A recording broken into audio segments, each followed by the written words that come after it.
Bismillahirrahmanirrahim. Assalamualaikum warahmatullahi wabarakatuh.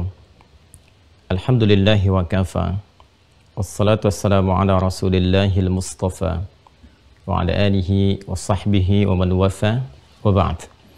Fa ya ahbaballahi wa ahbab rasulihi sallallahu alaihi wasallam, usi nafsi wa iyyakum bitaqwallahi faqad fazal muttaqun fala tamutunna illa wa antum muslimun.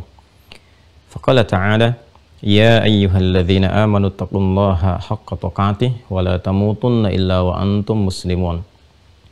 Saudara-saudariku, bersyukur pada Allah Subhanahu wa taala, berbahagia kita diberikan kesempatan kembali untuk beraktivitas sesuai dengan ajal yang telah Allah tetapkan kepada kita semua. Semoga seluruh aktivitas kita sampai pertengahan di bulan Rajab ini diridhai oleh Allah Subhanahu wa taala. Semoga seluruh saudara-saudari kita yang berkehidupan sampai detik ini namun belum beriman diberikan kekuatan untuk beriman dan bersyahadat sebelum wafat kembali kepada Allah Subhanahu wa taala. Semoga para pelaku maksiat diberikan kekuatan untuk bertaubat dan meniti sisa hidup dengan mengisi berbagai amal soleh yang diridhai dan dirahmati oleh Allah Subhanahu wa taala. Dalam rangka itu, kita mencoba untuk menguatkan kembali pengetahuan dasar kita beragama, berislam, sehingga dengan itu meningkat kualitas keberagamaan kita dalam menunaikan ibadah dan juga bisa bertambah kuantitas amal saleh yang mengiringi pembuktian keimanan kita kepada Allah Subhanahu wa taala. Alhamdulillah, di pertemuan yang lalu kita masih dalam pembahasan fikih siam, harapan untuk melapangkan, mentarhib keadaan hati kita sehingga siap menerima apapun yang diperintahkan oleh Allah dalam bulan Ramadan nanti, baik berupa ibadah ataupun meninggalkan segala hal-hal yang dilarang oleh Allah, sehingga dengan itu membentuk karakter moral yang kuat dalam wujud takwa kepada Allah Subhanahu wa taala. Di pertemuan yang lalu kita telah sampai pada pembahasan yang terurut. Dari mulai kita membahas tentang tarhib, mengapa kita berpuasa, kapan berpuasa, dan juga sebelumnya membahas tentang bagaimana cara kita berpuasa. Kini kita akan coba membahas tentang penunaian puasa yang dilakukan pada umat-umat sebelum Nabi Muhammad SAW diangkat menjadi Nabi dan Rasul. Karena Allah sendiri memberikan keterangan kepada kita dalam pembuka perintah puasa itu dengan turunnya Quran surah kedua Al-Baqarah ayat 183 bahwa puasa yang diwajibkan untuk ditunaikan oleh umat Islam pada masa itu hingga kini dan sampai kehidupan berakhir juga pernah diwajibkan kepada umat-umat sebelum umatnya Nabi Muhammad SAW. Allah berfirman, Ya ayyuhalladzina amanu kutiba alaikumussyam kama kutiba 'alal ladzina min qablikum la'allakum tattaqun. Hai seluruh yang telah menyatakan beriman pada Allah Subhanahu wa taala, betapapun kualitas iman kalian, baik itu masih lemah dan keadaannya jauh dari Allah atau bahkan standar sehingga tergerak untuk menunaikan yang pokok namun belum tergerak untuk meningkatkan kuantitas pada yang sunnah, yang nafilah, atau bahkan ada orang yang kuat imannya sehingga jangankan yang fardu, yang sunnah pun ia kejar. Semua itu bisa ditingkatkan, semua itu bisa dikuatkan dengan cara kutiba alaikumussyam, diwajibkan atas kalian mulai detik ini untuk menunaikan ibadah siam. Jadi siam, puasa, manfaat yang pertama seperti yang telah diuraikan di pertemuan yang lalu adalah mampu menguatkan keimanan seorang hamba, mampu mendekatkan seorang hamba dengan Allah Subhanahu wa taala, memperbaiki kekuatan sinyal iman, meningkatkan kualitas ibadah kepada Allah Subhanahu wa taala. Kama kutiba 'alal ladzina min qablikum. Ini bahasan pokok kita di pertemuan kali ini.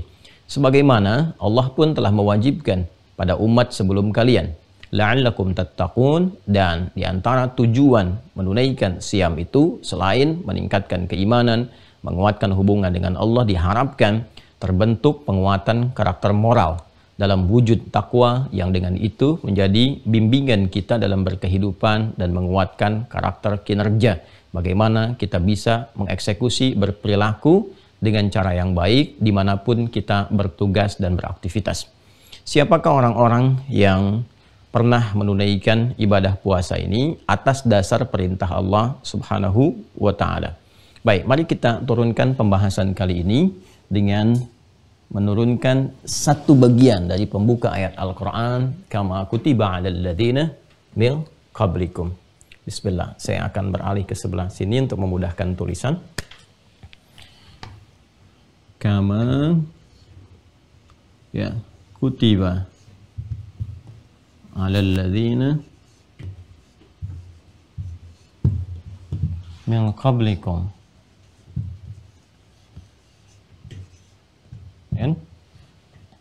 Baik. Kama kutiba 'alal ladzina min qablikum. Ada dua hal yang bisa kita gali dari ayat ini, dari keterangan yang Allah sampaikan kepada kita, dan dua pokok inilah juga yang diulas oleh para pakar tafsir dalam beragam tafsir yang bisa kita akses.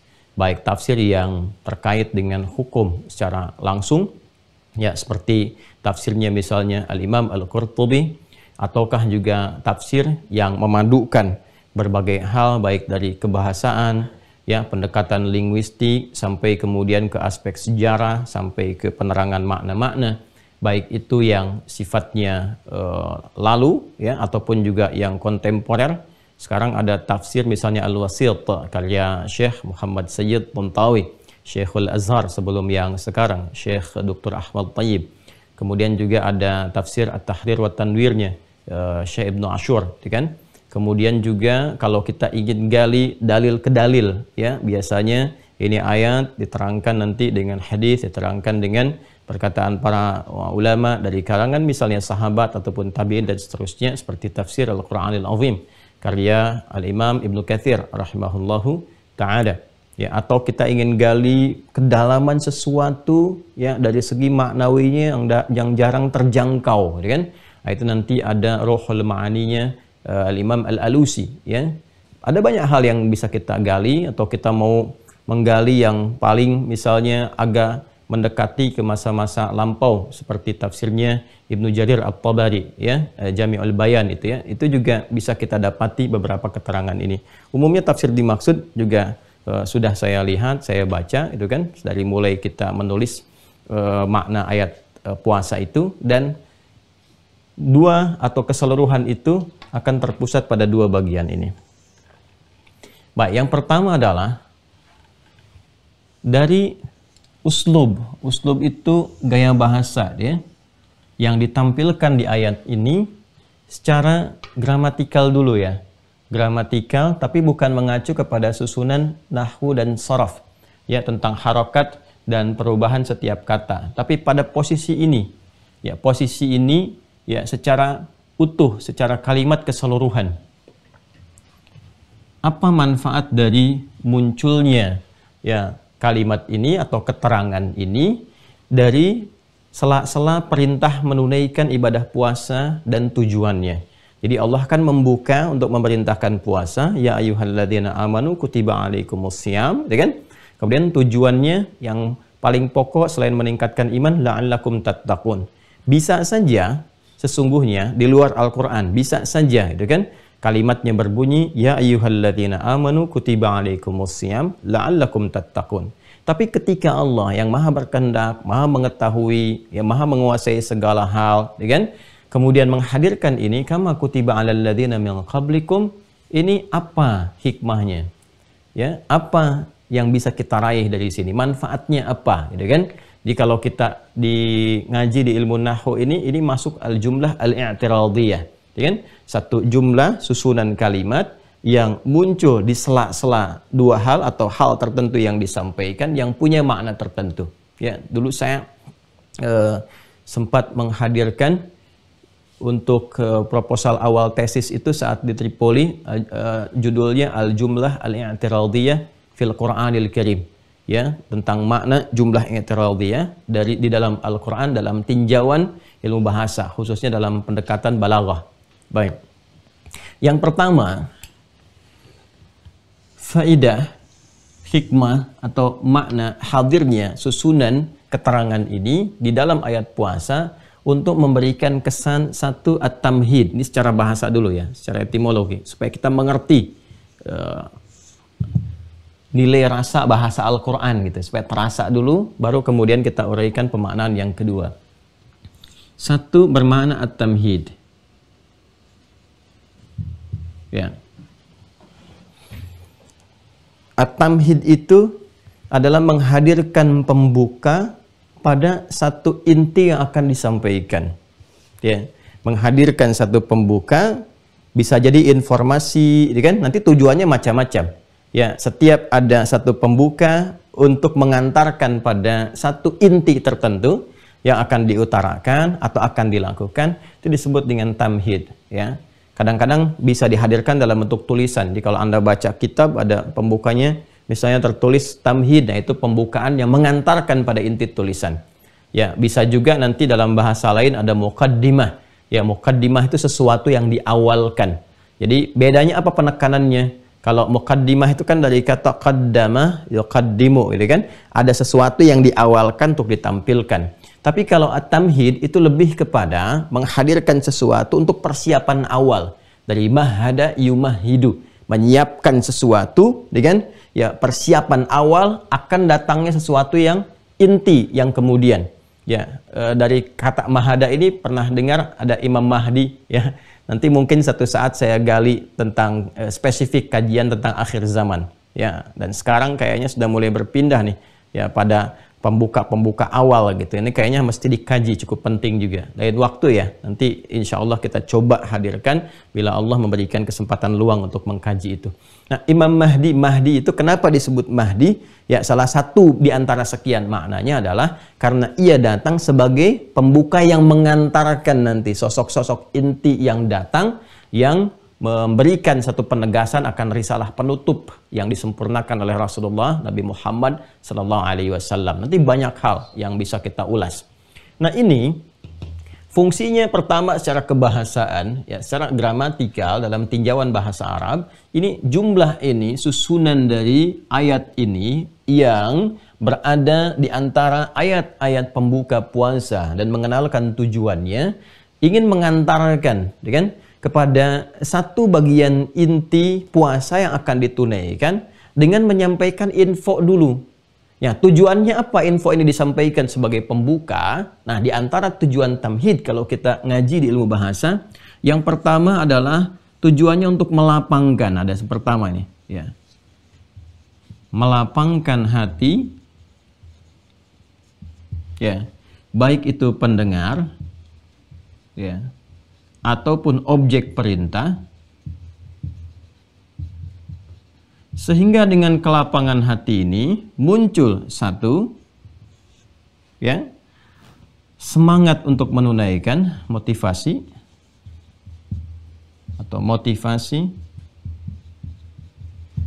untuk menunaikan perintah, ya, menunaikan perintah.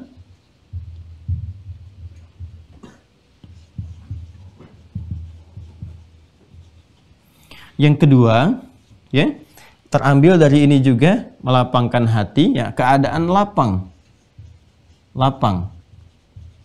atau cenderung lebih tenang, ya, dalam menunaikan perintah, kan? Menunaikan perintah. Baik. Saya akan bahas dari bagian yang kedua dulu di sini untuk memudahkan pemahaman kita. Baik, fokus sejenak teman-teman sekalian. Kama kutiba 'alal ladzina min qablikum. Sebagaimana atau seperti Allah pun telah mewajibkan kepada orang-orang yang terdahulu. Baik, ini kalimat ini, jumlah ini, susunan ini diawali dengan kalimat pembuka yang mengandung unsur perintah. Ya ayyuhalladzina amanu. Hai semua yang telah beriman saat ini, gitu kan? Kutiba 'alal ladzina, kutiba 'alaikumusiyam. Diwajibkan atas kalian sekarang menunaikan puasa. Baik. Nah, kalau sampai di sini kalimat disampaikan, "Hei orang-orang beriman, Anda citrakan diri kita misalnya berada dalam kondisi pertama menerima perintah itu. Pertama menerima instruksi itu. Hei orang beriman, rasakan itu untuk kita. Pertama kali kita terima, ya. Kutiba 'alaikumusiyam. Mulai sekarang kamu wajib puasa, ya. Baik, awal menerima ini secara fitrah ya, secara fitrah. Walaupun nanti bergantung pada tingkat keimanan. Kalau semakin tinggi imannya, sudah sami'na wa ta'na, sami'na wa ta'na. Apapun itu karena tahu hikmah. Ya, tapi tidak semua orang-orang kan bisa membaca itu. Hikmahnya apa, ini kan? Ini manfaatnya apa dari sini? Taunya kan perintah. Ya, tapi ketika perintah itu disampaikan juga dengan informasi yang memberikan kelengkapan, perhatikan kalimatnya. Orang dulu juga sama menerima perintah seperti kamu sekarang. Ya, atau bahasa lainnya, bukan kamu saja yang sekarang diminta puasa, dulu juga umat yang sebelumnya diminta puasa juga.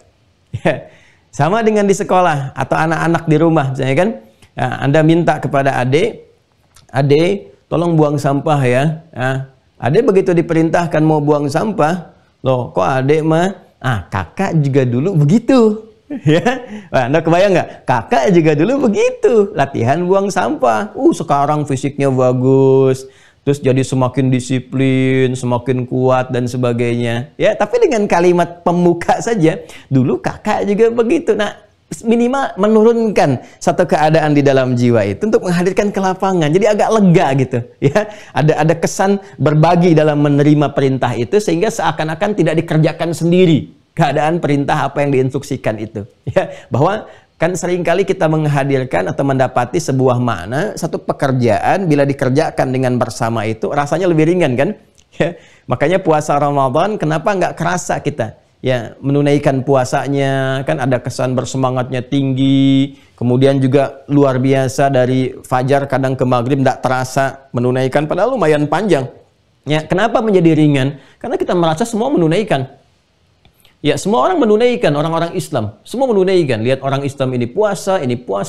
Bahkan yang non-Muslim pun juga sama-sama mengondisikan keadaan yang mendukung umat Islam itu untuk berpuasa. Itu kan bahkan ada yang ikutan misalnya jualan barang-barang tertentu untuk mensupport orang puasa. Ada yang jualan kurma, dan ada yang jualan kadang pakaian dan sebagainya. Jadi kondisinya terbawa. Beda ketika puasa Senin, saya kan puasa Kamis, Ayyamil Bid, Senin, Kamis, belum tentu ada orang mau puasa itu ya bisa merasakan kemudahan yang serupa seperti menunaikan Ramadan. Karena ketika dilihat orang lain, ya ada yang makan atau ada yang tidak puasa dan sebagainya. Nah, ini kesan awal yang diterima oleh insan beriman pada masa itu ketika menerima ya ayyuhalladzina amanu kutiba alaikumussyam.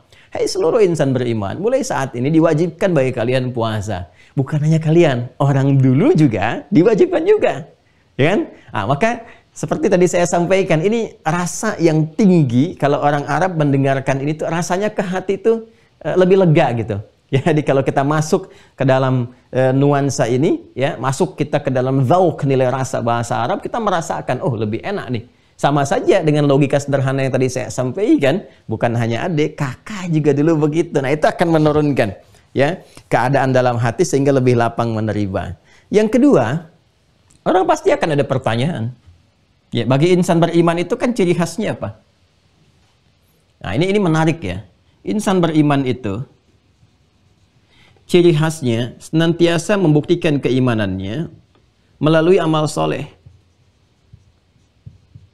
Ya, bahasa singkatnya insan beriman itu ciri khasnya gemar mengumpulkan amal soleh. Ini ciri khas insan beriman. Jadi kalau Anda ingin melihat, mengenali orang-orang yang sejati imannya, real beriman, kan? Maka lihat berapa banyak amal soleh yang bisa dia kumpulkan. Ya, kalau Anda ingin misalnya mencarikan ya pasangan untuk anak misalnya kan, atau ada yang sedang mencari pasangan dan sebagainya, ingin melihat kualitas yang baik dalam imannya, berapa banyak amal soleh yang bisa dia kumpulkan. Kalau Anda ingin misal melihat calon-calon karyawan yang mau diseleksi gitu kan, saya ingin nih dari calon ini karena pokok pekerjaannya mengaitkan dengan nilai-nilai keimanan, ya, misal mau buka travel umrah, kan? Mau buka travel haji, kan harus yang mengerti di situ, kan? Anda ingin mencari yang imannya bagus, lihat kualifikasi di amal solehnya. Karena insan beriman sejati itu ciri khas utamanya gemar mengumpulkan apa? Amal soleh. Ya, amal soleh ini mungkin itu boleh jadi orientasinya bisa berbeda-beda. Ya, wujudnya bisa tidak sama. Ada yang senang tahajud, ada yang senang baca Quran, tapi terlihat gitu konsistensi di dalamnya. Nah, itu beberapa pilihan-pilihan itu, arah-arah atau orientasi atau wujud yang berbeda itu disebut dengan wijha. Ya. Tapi kesannya itu dia menampilkan semangat dalam mengejar amal saleh sehingga seakan berlomba satu dengan yang lainnya. Ya, menghasilkan kebaikan. Kebaikan itu dalam bahasa Arab disebut dengan khair, ya jamaknya khairat. Ya. Baik. Jadi kalau kita ingin hadirkan, mereka itu ya sedang berlomba-lomba saling mengejar untuk mengumpulkan kebaikan, mewujudkan ini ya tingkat keimanan mereka walaupun wujudnya tidak sama. Ya, ada yang dengan tahajud tampilkan, ada yang nggak mampu bangun malam dengan harta dia berinfak, gitu kan? Ada yang belum bisa dengan harta dia tingkatkan puasa, ada yang dengan Al-Qur'an dan sebagainya. Kita katakan begini, ya kita katakan istabaqu fil khairat. Ya, jadi kalau kita ingin kembalikan ke ayat Al-Qur'an misalnya, ya, ciri mereka itu walaupun berbeda-beda arah dan wujudnya tapi tetap mereka itu berlomba mengerjakan kebaikan. Maka coba dicek Quran surah kedua Al-Baqarah ayat 148. Ya. Walikulli wijhatun huwa muwalliha fastabiqul khairat. Kan? Fastabiqul khairat. Dan boleh jadi setiap insan beriman itu atau bahkan ada kelompok, gitu kan? Atau bahkan ada komunitas dan sebagainya, itu orientasi amalnya itu berbeda-beda, ya wujudnya, bentuknya. Ya, dan ini masya Allah gitu kalimatnya tuh menggunakan bentuk general, seakan-akan juga ada komunitas-komunitas insan beriman itu yang menyinergikan ya satu amalan yang sama membentuk kelompok. Ya, teman-teman yang senang tahajud bikin kelompok tahajud, ya. Terus di situ saling mengingatkan misalnya, saling WA, saling message, saling membangunkan, pasang alarm. Ada tahajud call misalnya kan. Yang senang di Quran bikin Quran call, atau misalnya one day one juz, one day one surah, one day one ayah dan seterusnya. Itu terus gitu ya. Nah, ini. Jadi cirinya begini, teman-teman sekalian. Cirinya mengumpulkan amal. Jadi setiap insan beriman itu kalau sudah tampak terlihat imannya, maka ciri pertama bagaimana dia bisa berlomba meningkatkan amalnya. Dan dalam perlombaan ini ya, selalu ingin tampil lebih baik. Lebih baik. Ya, namanya orang berlomba pasti ingin capai yang paling awal kan?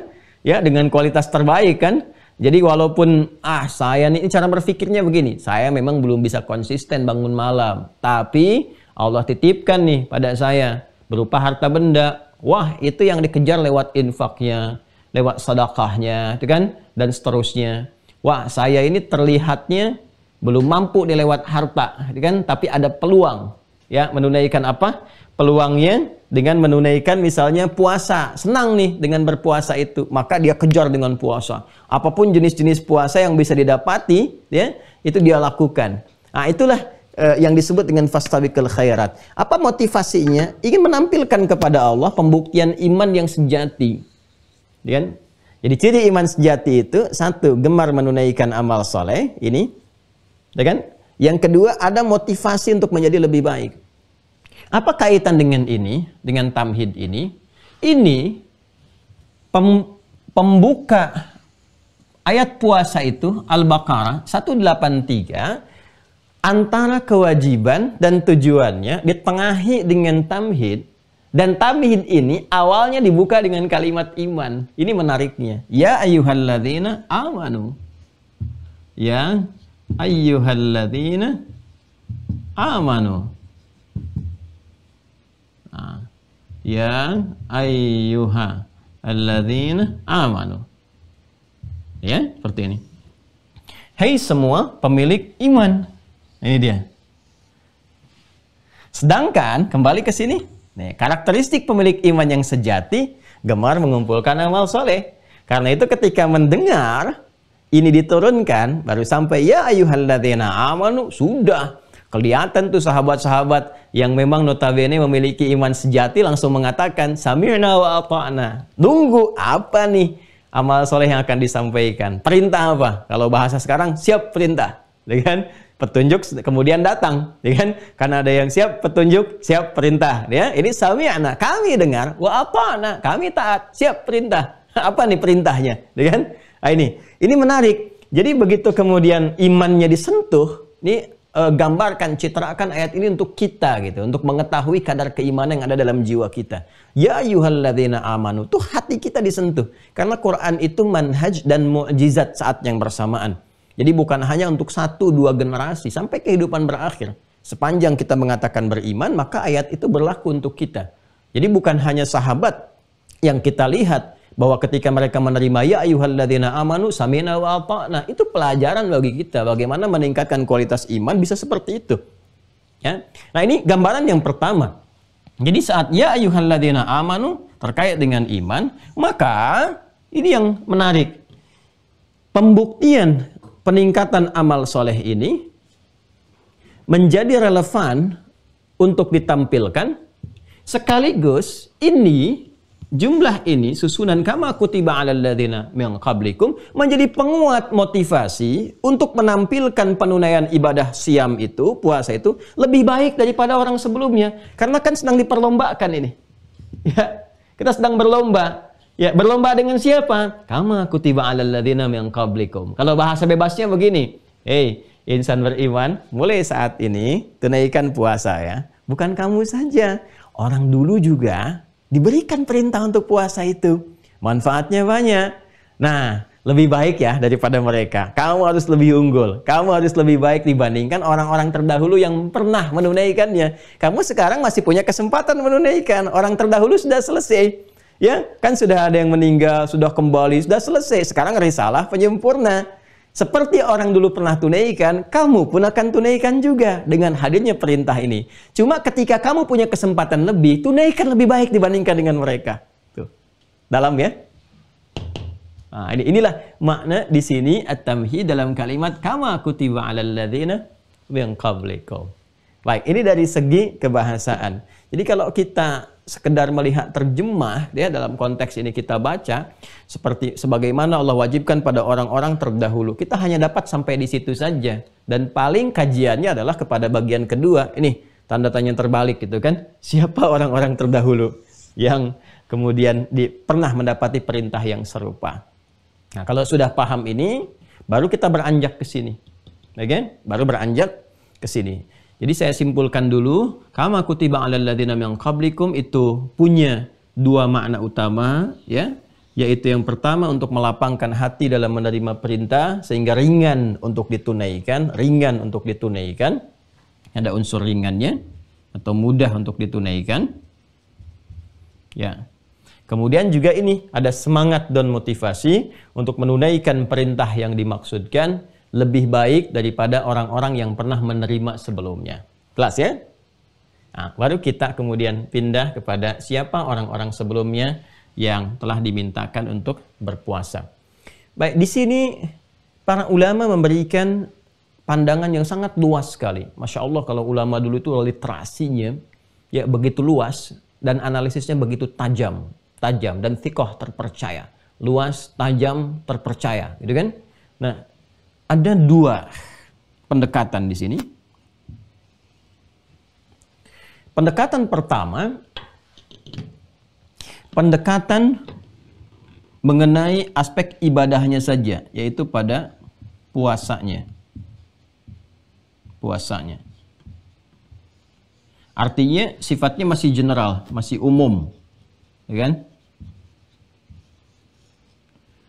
Untuk menjawab pertanyaan, siapa yang pernah berpuasa? Gitu.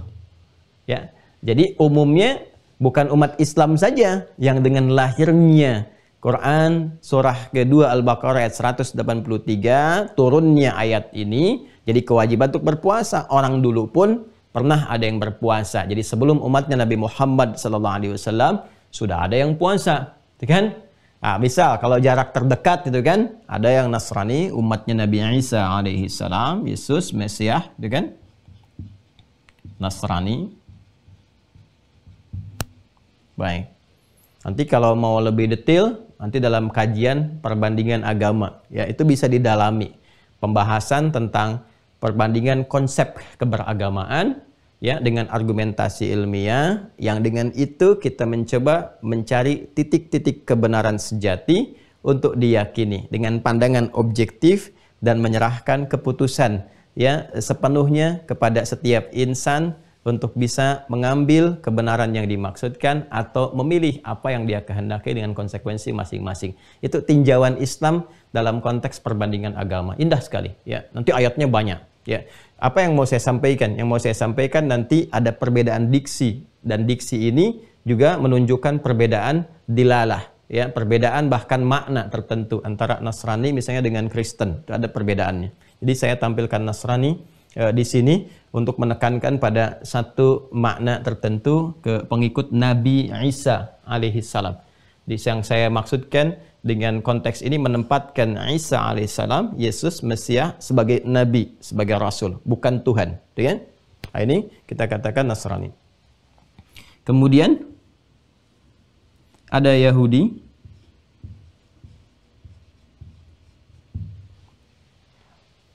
Ya, dengan segala turunannya, ya turunan-turunan ini kan ke atas nanti ya, dinisbatkan kaitannya dengan Bani Israel dan sebagainya.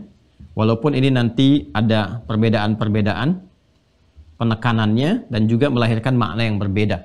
Di kaidah bahasa Arab, ziyadatul mabna tadullu ala ziyadatil makna. Jadi bertambahnya satu huruf saja, bertambah atau berkurang satu huruf itu bisa memengaruhi kepada makna. Apalagi kalau katanya berbeda.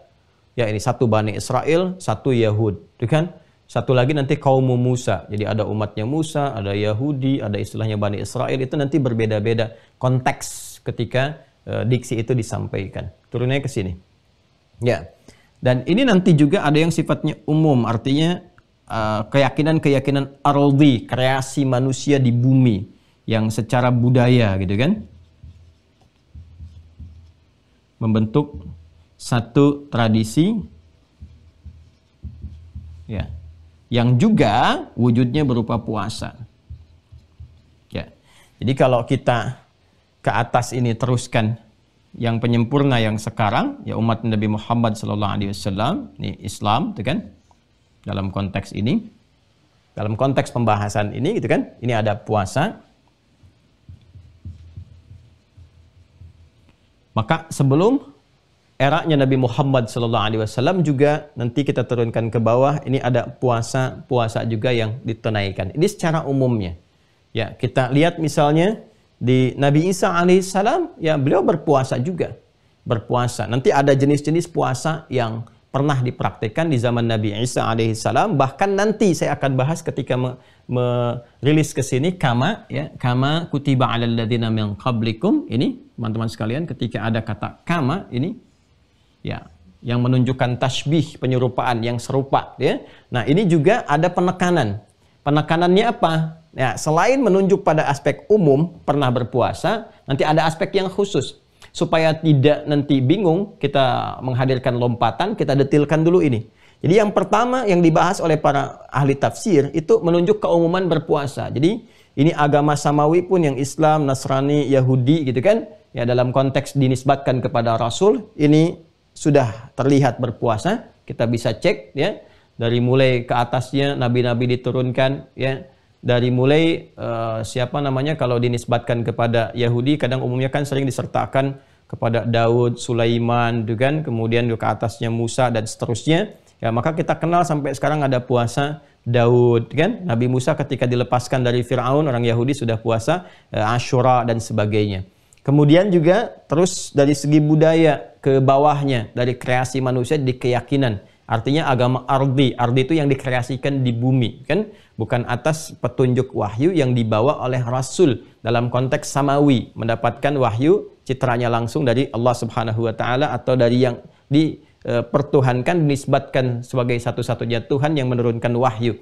Nah, ini kreasi di bumi. Seperti kita lihat yang sekarang ada Buddha misalnya, ada Hindu misalnya, ya, dan juga ada Konghucu misalnya, dan lain sebagainya. Ya, itu juga punya tradisi untuk berpuasa. Ya, tradisi untuk berpuasa dalam bentuk-bentuk yang tertentu, yang dimaknai tentunya oleh para penganutnya masing-masing. Jadi tafsiran-tafsiran umum yang pertama, makna yang pertama adalah membawa dalam konteks umum. Jadi sebelum syariat Nabi Muhammad SAW itu diturunkan, memberikan informasi kepada kita, sebelum umat Nabi Muhammad pun pada masa itu ya sudah banyak yang berpuasa. Umat Yahudi puasa, Nasrani puasa, ya kan? Atau juga ada yang umumnya puasa, penganut-penganut yang lain, ya. Maka umat Islam ketika diperintahkan puasa itu mesti lebih baik dibandingkan dengan orang-orang sebelumnya yang berpuasa ini. Dan anugerah yang Allah berikan motivasinya tinggi. Nanti kita akan lihat kan, ada malam Al-Qadar, ada pahala berlipat, ada ampunan dan sebagainya. Jadi kalau itu diberikan dengan segala keistimewaannya yang belum tentu didapati di masa-masa yang lalu, ya kan? Seharusnya memberikan motivasi lebih untuk semangat menunaikan ibadah yang ditunaikan itu. Jadi tafsir pertama dari pertanyaan siapa umat terdahulu juga yang berpuasa, maka ada yang sifatnya umum, memberikan jangkauan yang luas sifatnya kepada umat-umat sebelum Nabi Muhammad. Kalau dinisbatkan pada keyakinan apakah itu Yahudi, apakah itu Nasrani, atau agama Ardi, kan? Di Hindu kah, di Buddha kah, dan macam-macam sebagainya. Di generasi-generasi itu sudah ada juga tradisi atau juga bisa disebut dengan syariat sesuai dengan keyakinannya masing-masing untuk menunaikan ibadah siam, ibadah puasa. Dan saya detilkan tuh di buku makna ayat puasa itu. Ya, jadi kalau Anda masuk ke halaman kalau nggak salah 68 tuh ya. 68 itu ada pembahasan tentang siapa umat-umat terdahulu, saya detilkan tuh, bahkan berapa banyak, ada yang disebut puasa A, puasa B, puasa C dan sebagainya. Baik. Sekarang secara khusus nih. Secara khusus, secara spesifik, ini yang sangat menarik. Kembali kepada apa yang tadi saya isyaratkan. Ya ayyuhalladzina amanu, ini kutiba alaikumusiyam. Hai orang-orang yang telah beriman, mulai sekarang diwajibkan bagi kalian untuk menunaikan ibadah siam, puasa. Kama, nah ini menariknya nih. Kama, seperti halnya, kan? Nah, kama ini ada rasa, gitu kan? Ada rasa, terasakan dalam diksi ini, kalau kita bawa ke dalam bahasa Arab dengan pendekatan ilmu balaghah, ada nuansa tashbih, nuansa yang serupa. Ya, ada satu nuansa yang serupa, yang sama gitu. Serupa, ada yang sama. Artinya apa? Artinya ya jenis puasanya sama. Ya, diberikan waktu yang sama gitu ya, walaupun namanya mungkin dulu berbeda, tapi keadaannya sama seperti itu. Jadi kalau sekarang kita menerima Ramadan, ya Al-Baqarah ayat 185 itu, syahrul Ramadan alladzi unzila fihil Qur'an. Makanya komentar-komentar para ahli tafsir itu ya ketika memberikan informasi kepada kita dan itu terlacak dengan sanad ya menyampaikan sama diberikan Ramadan juga, artinya dengan jumlah yang sama, dengan keadaan yang serupa. Ya seperti orang dulu sebagaimana, kan? Jadi kalau ada redaksi kama itu menunjukkan keserupaan gitu, keserupaan. Ini bisa pada macam-macam ya, bisa pada nilai misalnya, bisa pada keadaan, bisa pada materi ya. Ya, misal kita ngaji sedikit balaghah ya, sedikit saja. Kita ingin katakan pada pasangan kita, bisa saya ingin katakan pada istri saya, misalkan kamu cantik seperti rembulan, kan? Nah, kita ingin serupakan di kecantikannya misal, ya. Kita ingin serupakan di kecantikannya. Maka kita katakan anti kal badri ka fil jamala. Wah, ini masih lengkap ini. Ya, ada tasbihnya ada tasbihnya ada, musyabahnya ada, musyababehnya ada. Kalau kita ngaji balaghah ya, sedikit ya. Anti, kamu gitu kan. Nah, kalau suami mau katakan pada istri ya kan, ya mama gitu kan, mama deh masya Allah cantik banget deh kayak rembulan gitu kan. Nah ini pakai ka nih. Anti ya engkau, ka al-badri seperti purnama. Ya, purnama bukan komar ya. Kalau komar itu bulannya, jangan mau kalau disebut kayak bulan. Bulan kan kalau apa tuh bahasa Ukrainanya itu korodok ya. Apa namanya, nggak sepenuhnya halus gitu kan. Jadi bulan kalau bendanya kan nggak sepenuhnya halus. Ya, tapi kalau purnama kan maksudnya cahayanya ya, beningnya, bagusnya gitu, baiknya. Ini berarti anti kal badri gitu kan, engkau bagaikan purnama fil jamalah, dalam kecantikannya, di keindahan, indah untuk dipandang. Kan hadis Nabi kan yang tersambung kepada kita menyampaikan di antara sifat baik istri itu dalam Islam apa? Ya, ketika engkau memandangnya, engkau merasa tenang, merasa nyaman, ya, merasakan ketentraman, keindahan, ketenangan. Sama dengan saat melihat purnama gitu, indah, tenang.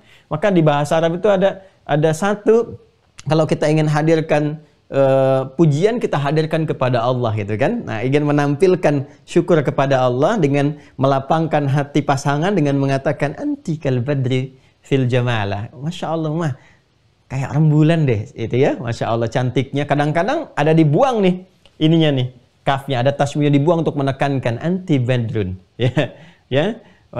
Kalau memberikan pencerahan yang kuat tuh kan, pencerahan yang kuat atau saat bersamaan itu indah juga, kemudian juga memberikan penerang yang kuat. Kita bisa katakan ke laki-lakinya anta syamsun. Masya Allah, ya kan? Ya. Nah, ini anti kal badri fil jamalah, anta dibalas anta kasyamsi misalnya kan? Ya, anta kasyamsi fil inarah. Masya Allah. Ya. Fil inarah. Suami ke istri anti kal badri fil jamalah fa anta kasyamsi fil inarah. Sedangkan engkau layaknya mentari, kan, dalam memberikan cahaya, penerang, ya, penerang dengan uang belanja, penerang dengan perhatian, penerang dengan kekuatan, ya kan. Matahari itu menyengat kalau ada yang mengganggu, kan, mengeringkan kalau ada kesedihan yang kemudian membasahi pipi dan sebagainya. Itu kan apa yang bisa diambil di surat Yusuf. Kita sedang ngaji tafsir surat Yusuf, ya kan? Makanya kan kenapa ayah diilustrasikan dengan matahari, ya, ra'aitu ahada asyara kaukaba wasyamsa wal qamara. Ya, syamsa itu diartikan kepada ayah, ya kan? Kemudian qamar di sini menunjukkan kepada fisikal keadaan, bukan pada nilai kecantikan atau kegantengan, bukan, tapi keadaannya yang berpotensi menghadirkan keindahan, ya kan? Itu diwujudkan kepada ibu, ke perempuan. Ya, jadi ini kalau kita belajar diksi di bahasa Arab itu tinggi sekali. Nah, ini pakai tasbih nih, kaf. Ya, ada tasbihnya kaf. Jadi kalau kita hilangkan kafnya, kita katakan misalnya anti badrun anta syamsun, ya kan? Nah, kalau kita katakan, ya kita mengidentikan betul seakan-akan saking tingginya nilai itu melekat pada dirinya, seakan-akan inilah mentarinya gitu. Ya, makanya ada kan lirik yang mengatakan kepada Rasulullah dalam syair itu anta syamsun, ya, anta badrun. Dengan bahkan nanti ada qamarun juga. Jadi disebutkan semua sifat mulianya. Ya, beliau ini penerang, pemberi cahaya dengan izin Allah, dengan mendatangkan hidayah, nunjukkan kepada kebaikan, minal zulumati ilan nur, gitu kan? Apalagi misalnya menampilkan keindahan-keindahan sehingga sahabat banyak berkomentar. Kata Anas bin Malik, tidak ada yang paling indah ditatap di muka bumi ini dari kalangan makhluk kecuali wajah Rasulullah SAW, kan? Dan tidak ada yang memberikan ketegaran, perhatian dan sebagainya, merasakan seperti ibu merasakan keadaan anak, kan? Ya, kecuali Rasulullah itu yang dilukiskan di penghujung surah At-Taubah itu. Ya, laqad ja'akum rasulun min anfusikum azizun 'alaihi ma 'anittum harisun 'alaikum bil mu'minina raufur rahim. Sehingga banyak kemudian orang-orang pada saat itu memberikan madah, pujian kepada Nabi sallallahu alaihi wasallam atas dasar syukur pada Allah Subhanahu wa taala dengan menyebut syamsun, qamarun, kemudian badrun dan sebagainya. Nah, ini pakai tasbih kaf. Ini menunjuk keserupaan dalam ada nilai, keadaan atau materi. Apa hubungan dengan ayat yang sedang kita kaji? Ini ada kaf. Ya. Maknya ini kembali ke siam ke sini. Ya. Gitu. Maknya kembali ke siam ke sini. Ya ayyuhalladzina amanu, hai semua orang yang berpuasa, kutiba alaikumus siam. Diwajibkan atas kalian mulai saat ini untuk menunaikan ibadah puasa, siam. Ya, kama sepertinya puasa ini, itu yang ini nih, siam ini. Kutiba 'alal ladzina min qablikum, diwajibkan pula pada umat sebelum kalian. Nah, ketika sudah menggunakan kaf di sini, berarti ada keserupaan dalam bentuk siamnya. Karena ini menggunakan alif lam, asyam, bukan siamun. Kalau siamun itu umum sifatnya, mau puasa bagaimanapun. Tapi kalau sudah pakai alif lam, yang telah kita bahas dulu, Ya, ada aturannya, ketentuannya, ada kekhususannya, jumlahnya, waktunya dan sebagainya. Ya, maka ada yang mencoba untuk mendalami literasi ini, didalamkan, diluaskan spektrumnya, dan menemukan bahwa keterangan-keterangan ada umat sebelum umatnya Nabi Muhammad SAW yang diperintahkan oleh Allah Subhanahu Wa Taala untuk menunaikan ibadah puasa seperti halnya umat Islam mendapatkan Ramadan dengan jumlah yang serupa, dengan waktu yang sama, gitu kan? Walaupun nanti ada teknis-teknis secara syariat yang memberikan kekhususan sehingga terlihat di satu titik agak berbeda karena memang keadaan umat yang tidak sama. Itulah fikih Islam. Jadi waktunya diberikan sama. Misalnya 29-30 hari. Ya, yang dengan itu memberikan perubahan-perubahan karakter. Makanya sering saya katakan, Islam tidak menghambat kemajuan zaman, tapi mengapresiasi, menerima, mengakomodir semua itu dan memberikan satu pedoman yang menjaga kemajuan itu tidak meruntuhkan nilai-nilai kemanusiaan. Jadi bagaimana kemajuan itu tidak menghancurkan kehormatan manusia, tapi membawa maslahat untuk manusia, maka Islam datang dengan pedoman-pedoman yang mengarahkan itu. Dan dahsyatnya itu berlaku sampai kehidupan berakhir. Ya, dari awal risalah diberikan, dari 15 abad yang lalu sampai dengan sekarang, nggak pernah berbenturan. Ya, jadi keliru kalau ada yang membenturkan Islam misalnya dengan kemajuan, menghambat dengan hukumnya, itu belum paham. Ya, belum paham tentang makna-makna di balik hukum dan sebagainya. Balik ke sini. Kalau begitu siapa ini yang mendapatkan anugerah ini? Nah, di sini ada dua pendapat. Pendapat pertama, ya, disebutkan dengan redaksi Ahlul Kitab. Kitab. Nah, ya, disebutkan dengan redaksi apa? Ahlul Kitab. Jadi karena kita waktunya terbatas ya, jadi saya ambil keumuman ya. Nanti kalau mau detil, ya, dibaca di buku yang sudah saya tuliskan dengan referensi-referensi saya telah terangkan ya. Dari mana. Kalau nanti untuk pendalaman, boleh yang sudah mengaktifkan akun Mira, nanti pas sesi pendalaman kita bisa elaborasi dengan lebih dalam lagi. Kalau ahli kitab, berarti mencakup ke sini. Bisa Yahudi, bisa Nasrani. Ya? Jadi kalau ya ahlal kitab, ya ahlal kitab, ya ahlal kitab, imma minan nasara atau minal yahud. Baik kalangan Nasrani ataupun Yahudi. Jadi selain umatnya Nabi Muhammad SAW, kan, yang diberikan kesempatan menunaikan ibadah syam, kan, ternyata ketika dilacak, ya ahli kitab dulu pun mendapat kesempatan yang sama. Jadi umatnya Nabi Isa alaihissalam itu mendapatkan kesempatan puasa dengan waktu yang serupa, keutamaan-keutamaan yang diberikan, kan? Umatnya ya nabi-nabi bagi kaum Yahudi juga mendapatkan kesempatan yang serupa untuk menunaikan ibadah puasa dengan jumlah yang sama. Ya 29-30 hari, kan? Dengan keistimewaan-keistimewaan yang diberikan, kan? Dengan keadaan-keadaan yang ditampilkan sesuai dengan maslahat mereka. Ya, ini diberikan kesempatan yang serupa. Ada yang khusus menyebutkan spesifik ya di antara ahli kitab ini yang dimaksudkan mendapatkan persis seperti serupa itu di zamannya Nabi Isa alaihissalam bagi umat Nasrani. Ya.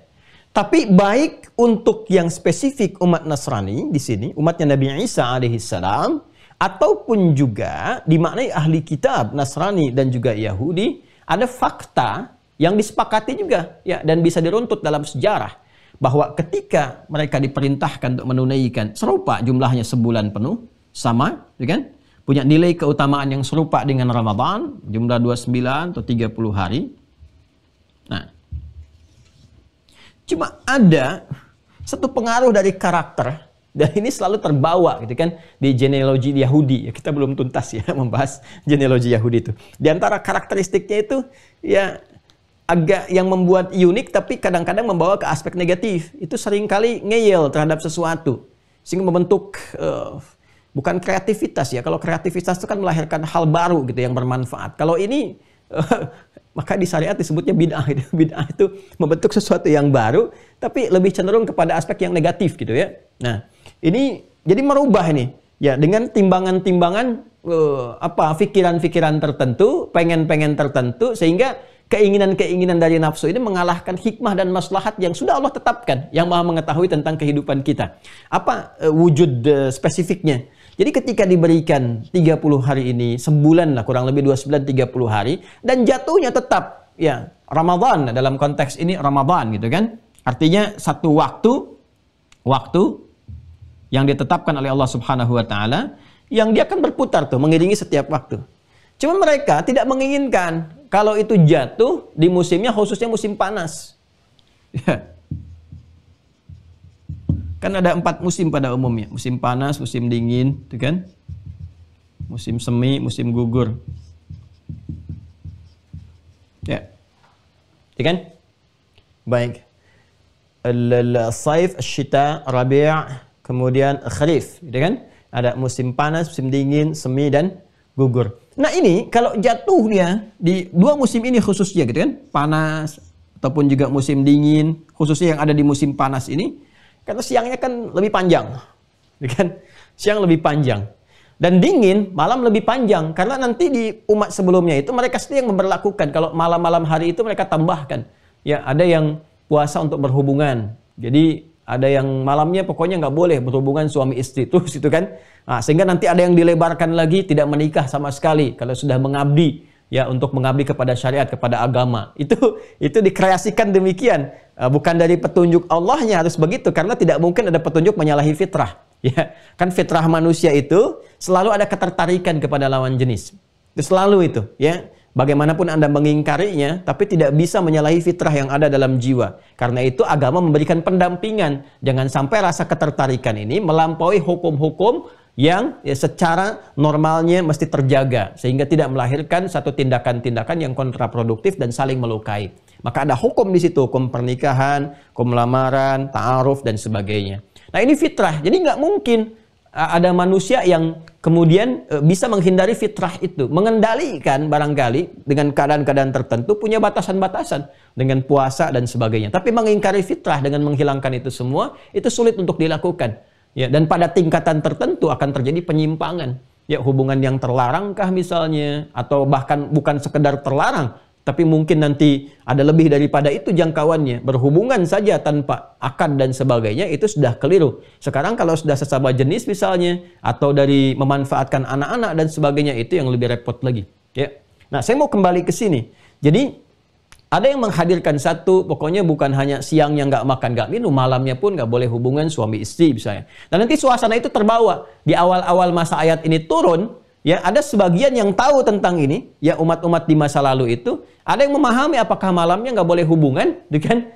Ya dikonfirmasi ke Rasulullah, ya Rasulullah, apakah sama dengan yang dulu, ya kan? Nggak boleh hubungan suami istri di malam harinya. Lalu jawab turun wahyu yang Al-Baqarah ayat 187 itu, kan rangkaiannya 183, 184, 185, 186, 187 itu rangkaian ayat puasa yang saya bahas juga. Maka turun ayat 187. Ya uhilla lakum lailatas siyami rafathu ila nisaikum. Ya hunna libasul lakum wa antum libasul lahunna. Malam hari gak ada masalah. Ya, Allah turunkan ayat. Kalau malam hari gak ada masalah. Ya, engkau bisa bercumbu, engkau bisa saling merayu, engkau bisa dan sebagainya gitu kan, melakukan hubungan suami istri gak ada masalah. Ini waktunya diatur. Ini yang untuk fajar sampai ke maghrib ibadahnya seperti ini. Malam harinya ada ibadah-ibadah seperti ini, gitu kan?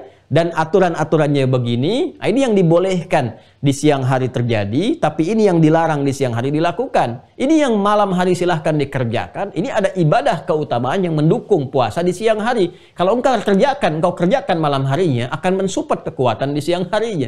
Ya kan? Nah ini ada beberapa bagian-bagian yang dijelaskan. Nah ini terbawa suasana ini. Ada yang kedua begini, kalau jatuh musim panas, ya, kalau jatuh musim panas, tadi kan musim dingin nih. Musim dingin kan malamnya lebih lama.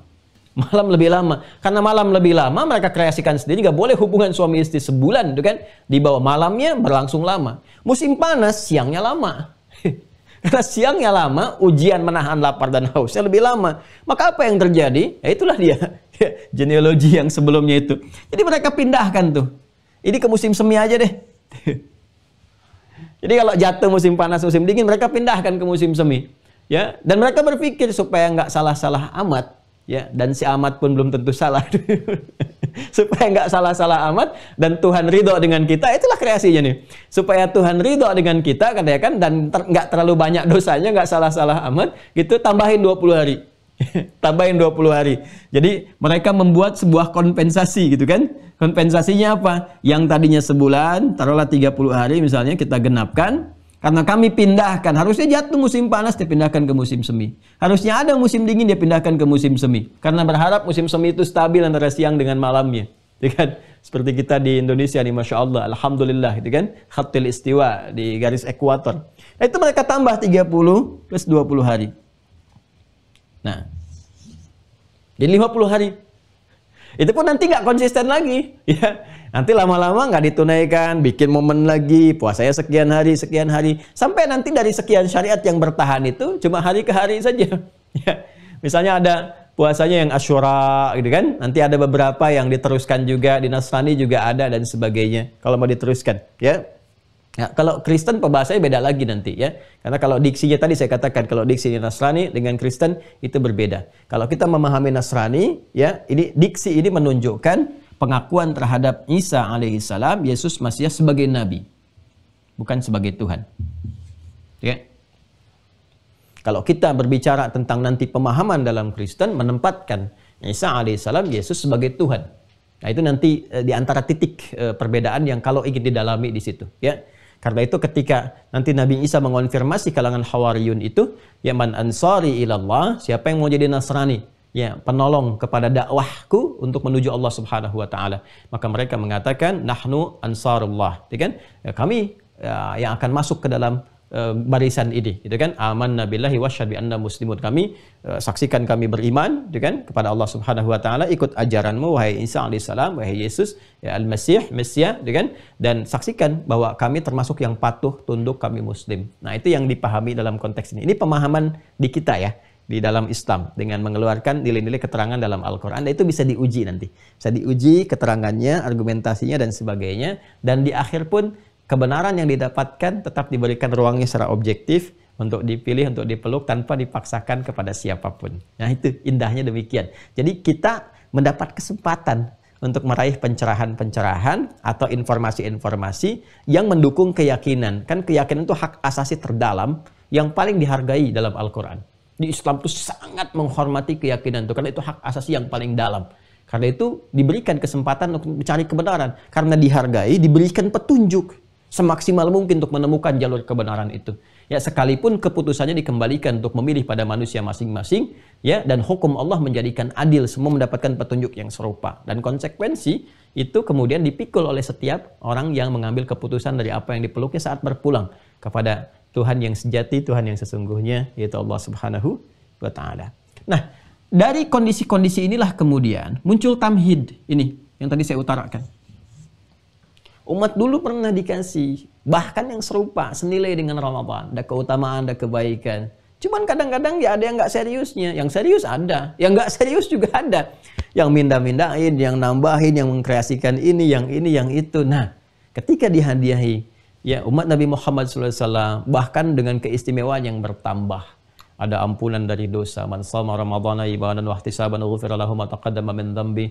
Man qama ramadhana imanan wa ihtisaban ghufira lahu ma taqaddama min dhanbi. Disiapkan pintunya khusus namanya Ar-Rayyan. Dengan ya innalis saimi baban yuqalu Ar-Rayyan. Innalis saimi baban fil jannati yuqalu Ar-Rayyan. Sungguh bagi para pelaku puasa itu ya ada satu pintu khusus untuk masuk surganya namanya pintu Ar-Rayyan. Ya, maka mereka akan dipanggil masuk pintu itu. Kemudian ketika mereka semua sudah masuk, fa'idza dakhaluhu ughliqa, langsung seketika ditutup, ada pintunya. Kemudian spesifik ada malam Al-Qadar, yang ini sulit didapatkan karena ini berkaitan dengan turunnya Al-Qur'an. Inna anzalnahu fi lailatul qadar. Banyak keistimewaan. Karena itu ketika muncul tamhid di sini, kama kutiba 'alal ladzina min qablikum, bukan hanya menjelaskan umat dulu yang pernah puasa. Untuk memberikan satu langkah keringanan kita menunaikan. Tuh, kamu umat Islam, ayo, semangat puasanya. Karena bukan hanya kamu, Yahudi pun dulu pernah puasa, Nasrani pernah puasa, bahkan nanti umat-umat lain tuh ada yang kelihatan puasa juga, gitu kan? Kamu harus semangat. Ya, yang kedua, lakukan lebih baik. Nah, lebih baik itu kan harus ada ukuran. Karena itu ukuran di akhirnya ditutup dengan kalimat taqwa. La'allakum tattaqun. Ini ukurannya. Jadi kebaikan dalam menunaikan takwa itu bukan berapa banyak itu ditunaikan. Seperti dulu pernah ditambahkan 30 tambah 20 hari. Kan? Ya, bukan itu poinnya, tapi berapa banyak kemuliaan yang dihasilkan dari pendidikan puasa itu yang menghasilkan takwa. Nah, ini pembedanya. La'allakum tattaqun. Nah, jadi Ini yang ingin kita urai, kita tekankan dari pembahasan tentang siapa umat terdahulu, orang-orang terdahulu yang juga pernah mendapati kewajiban menunaikan ibadah puasa, dan secara fitrah sesungguhnya, ya walaupun ada yang memiliki keyakinan bertuhan kepada selain Allah Subhanahu wa taala, secara fitrahnya itu pasti akan merasakan manfaat dari puasa. Karena itu juga mereka berpuasa. Ya, karena itu mereka berpuasa, dan fitrah itu kan yang melekatkan siapa? Allah. Jadi fitrah itu sebetulnya bagian dari petunjuk untuk menemukan jalan kebenaran. Karena Allah sendiri menyebut dirinya dengan fatir. Ya, fatiris samawati wal ardh. Alhamdulillahi fatiris samawati. Gitu kan? Di Quran surah ke-35 surah Fatir. Ya, dan yang melekatkan dengan sifat fatirnya itu kecenderungan-kecenderungan untuk mendekat kepada syariat dan mendekat pada kebenaran itu disebut fitrah namanya. Ya, dan di antara fitrah itu maknanya adalah kecenderungan untuk beragama. Ya, untuk memenuhi kebutuhan roh. Karena itu disajikanlah kemudian paket beragama disebut dengan ad-din, diberi nama dengan Islam. Di mana kita temukan di Al-Quran bahwa kecenderungan kepada agama itu bagian dari fitrah. Itu di Quran surah 30, Ar-Rum, ayat 30. Fa'aqim wajhaka lid-dini hanifa. Ya, maka hadapkan dirimu, penuhi kebutuhanmu itu ya kepada ad-din. Ad-din, ya, frame untuk beragama, konsepsi beragama. Ya, secara lurus, secara benar, dengan cara yang benar. Jadi kalau beragama mesti benar, karena itu menu bagi jiwa. Ya, seperti Anda makan untuk menu fisik pun benar. Kalau salah makan sakit, ya. Seperti Anda belajar pun mesti benar. Kalau salah pilih ilmu bisa bahaya. Ya, salah belajar bisa konslet, bisa keliru, ya, bisa bahaya. Maka jika akal saja harus benar, mesti sehat, fisik harus sehat, iman mesti sehat. Karena roh itu pokok dari segalanya, ya kan? Karena itu ketika Allah menampilkan fa'aqim wajhaka lid-dini, kemudian diberikan keterangan hanifah. Hanifah itu lurus benar. Ya, ada unsur kebenaran, ada unsur yang lurus, unsur yang baik, itu hanif namanya. Ya, itu hanif. Jadi kalau kamu mau beragama yang baik, yang lurus, yang benar. Lalu kita bertanya, apa din yang benarnya ya Allah? Maka dijawab nanti di Ali Imran, ya ayat 19. Innad dina indallahil Islam. Ya, ini disajikan namanya Islam. Ya. Lalu kemudian bagi orang-orang yang ingin mengenal ditampilkan. Kalau ragu, kalau nggak yakin, riset. Ya, jadi biasakan secara ilmiah kata Al-Quran tuh. Jangan menuduh. Ya, kalau ragu sambil nuduh itu bahasa Arabnya roib namanya. Ya, kalau ragu saja syak. Ragu sambil nuduh itu roib namanya. Ya, roib. Karena itu pembuka Al-Baqarah itu menghadirkan kesan ilmiah yang tinggi. Ya, jadi Islam itu punya tradisi ilmiah yang kuat. Dzalikal kitab la raiba fi. Al-Qur'an ini sebagai sumber keislaman, keterangan pokok keislaman, itu nggak ada keraguan dan tidak ada celah harusnya untuk menuduh. Kalau Anda ragu, riset kata Quran itu, jangan nuduh. Ya, masa ragu nuduh, yang belum tahu itu cari tahu, bukan mencela, bukan menuduh. Ya, setelah meriset, komparasikan dan tidak harus memaksa. Ya, oke, di Islam itu indah. Kalau kita berislam dengan benar, ngaji Quran yang benar, ya itu tidak diperkenankan. Bahkan mencela keyakinan-keyakinan yang lain pun, itu kan, ada orang berkeyakinan, jangan dicela. Ya, karena takutnya dengan ketidaktahuan itu balik mencela nanti. Ya, mencela Allah Subhanahu wa taala, mencela Rasulullah. Ya, tampilkan narasi ilmiah, argumentasi yang benar, ya, tradisi-tradisi ilmiah yang baik. Silahkan, dan pada ujungnya la ikraha fid din. Ya, tidak ada paksaan. Itu indahnya. Ya, bahkan kalau Anda ragu tadi, ya secara ilmiah, secara argumentasi ilmiah dikaji di data. Anda ragu dengan Quran, silahkan riset isinya. Atau kalau Anda mengatakan ini rekayasa Nabi Muhammad, tulisan Nabi Muhammad kan manusia, ya kan? Beliau manusia. Jadi kalau seorang manusia bisa membuat, berarti manusia lain pun punya potensi yang sama bisa membuat. Apalagi tingkat kecerdasan masa sekarang itu bisa lebih tinggi, semakin meningkat, informasi semakin banyak, ya. Ya, kemudian terkumpul jadi data, jadi pengetahuan. Jadi potensi pintarnya bisa lebih tinggi. Kalau pintar bisa lebih tinggi, berarti bisa bikin itu. Kenapa Shakespeare nggak bisa bikin seperti Al-Quran? Padahal sastranya, pujangganya macam tinggi. Ya, kalau Anda mampu buat seperti Quran. Ya, kalau nggak mampu, ya buat misalnya 10 surah saja. Di Al-Isra itu. Nggak mampu, ya 1 surah saja. Di Al-Baqarah ditutup itu kan, di ayat yang ke-23. Ya, wa in kuntum fi raibin mimma nazzalna ala abdina. Kalau kalian ragu, juga nuduh.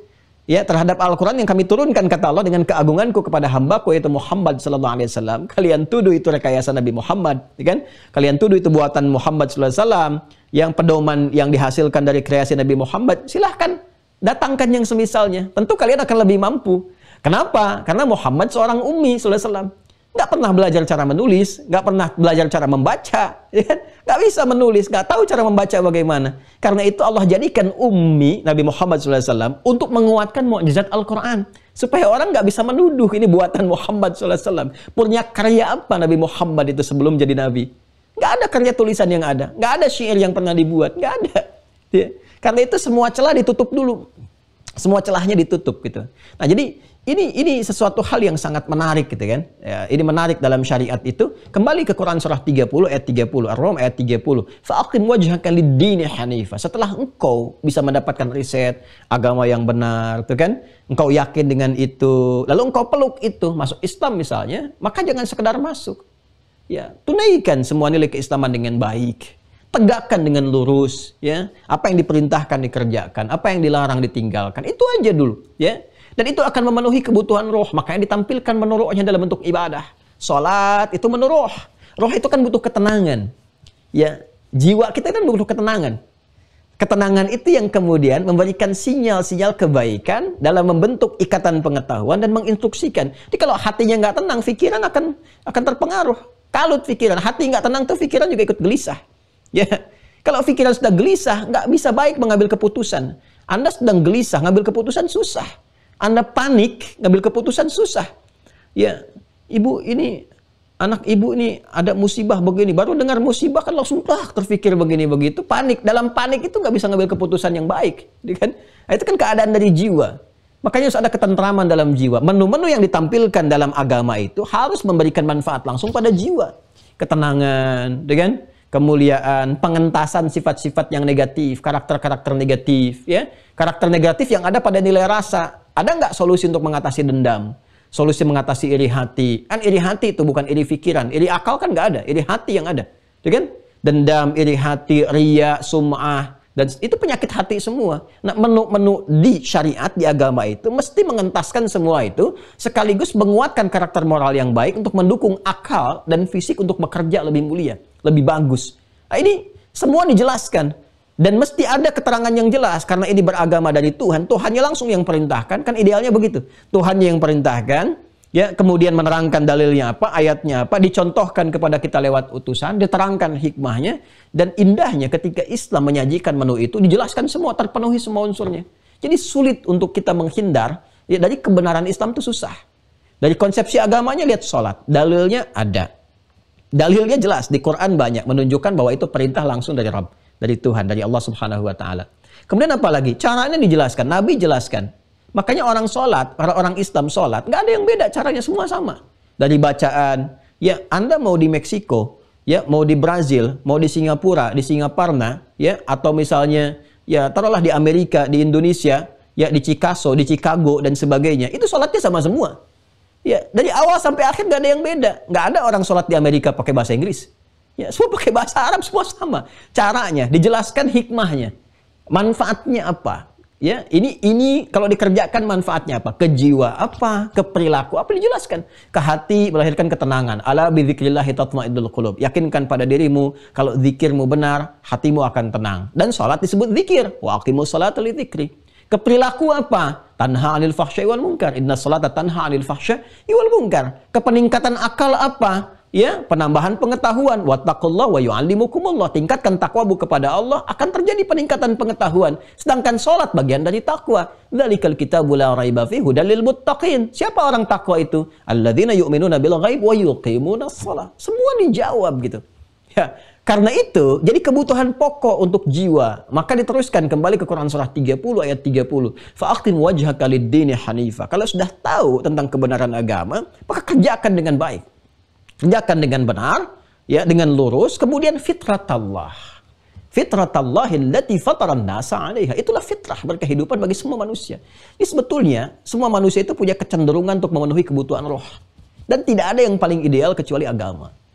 Ya, kecuali agama. Jadi nggak bisa tidak bertuhan itu. Ya, konsepsi ateis itu ya, tidak bertuhan itu sebetulnya tidak ideal dan nggak ada, nggak susah mendapati itu karena kita butuh Tuhan. Ya, jiwa manusia itu butuh Tuhan. Dia yang menisbatkan pada alam semesta pun sebetulnya sedang mencondongkan keadaan rohnya kepada yang dikuasakan. Kan yang dikuasakan itu Tuhan namanya. Ya kan?